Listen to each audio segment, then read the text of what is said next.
Hello guys, so sa atin pong topic ngayon is kung paano po ba tayo mag-send ng coins sa iba't ibang ID. As a coin seller po, ayan po, tandaan po natin, ang meron lang pong options niyan, coin seller ay mga agent. Okay, so ipapakita ko po sa inyo kung paano po ba tayo mag-send ng coins sa iba't ibang ID. Tayo po ay magta-transfer po ng coins, okay? Pero syempre po, dapat may nakahanda na po kayong coins po sa inyong coins trading or yung pangbenta. So pag kinilik po natin yung coins seller is ito po ang lalabas. Ito po yung ating dashboard po ng coin seller or yung pagbebenta. So ayan po, nakita nyo, di ba, trading, okay? Dapat may nakahanda na kayo na coins dyan. Pwede kayong bumili sa akin or sa mga admin. So, ito po, transfer, recharge, and exchange. Ang i-click po natin, syempre, is yung transfer.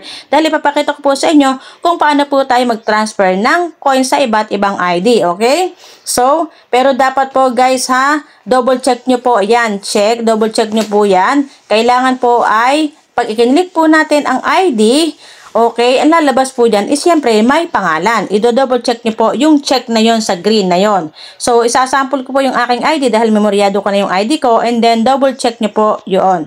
At lalabas po yung ID ay pangalan po ng ID na yon. Okay? Hindi po kasi mag-green itong nasa ilalim na transfer kung walang pangalan. So, ilalagay po natin yung amount.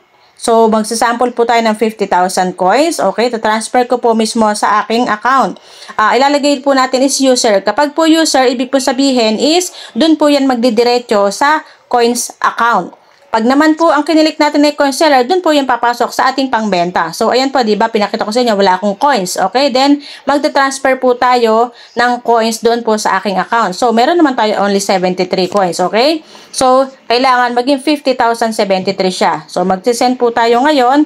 Ayan, ito po ang ating i-check, yung user. Okay, and then, itatay po natin yung ID and then, kailangan po lumabas ang pangalan.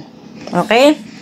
So, ito po ang sample guys, guidelines nyo po ito para po sa mga coin seller dyan na nagtatanong kung paano po daw tayo mag-send ng coins sa iba't ibang ID. So, ito po ang maging guidelines nyo. Ito po ay sample. Ano po, at real account ko na po ang ginamit ko. Yes guys, dito na po tayo magdadirect ng sample sa aking real account dahil kailangan ko rin po naman ng coins. So, ayan po yung ID ko. Ayan, and then double check nyo po yung, ayan, check na yan. Ayan, i-click nyo yan. Kailangan po ilumabas yung pangalan ko or pangalan ng sesendan nyo ng coins. And then, ayan. And then, transfer. So, ganun lang po. Instantly, may coins na po yung account. So, same lang po yan kung kayo po ay magbebenta. Pwede po kayong bumili sa akin at pwede rin po kayong bumili sa mga admin. Ayan po, transfer now. Siyempre po, kailangan i-double check nyo muna, ha? Kasi baka magkamali kayo. Ayun, di po ba? Meron na po agad tayo na 50,000 na coins. Okay? Ganyan lang po yan.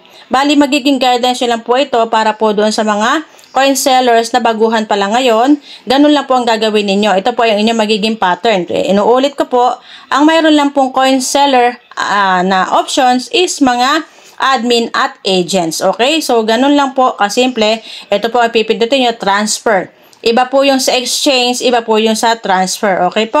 So, ayan. Sana po ay nakatulong. Ganun lang po ang gagawin ninyo, ha? I-click nyo lang po kung sa user or kung sa coin seller. Okay? Pwede rin po tayo kasing mag-send ng coin sa mga coin seller din. Kaya napakaganda ng app nito dahil napaka-bongga dahil pwede tayong mag-send sa iba't ibang ID kahit na coin seller din ay pwede din nating sendan.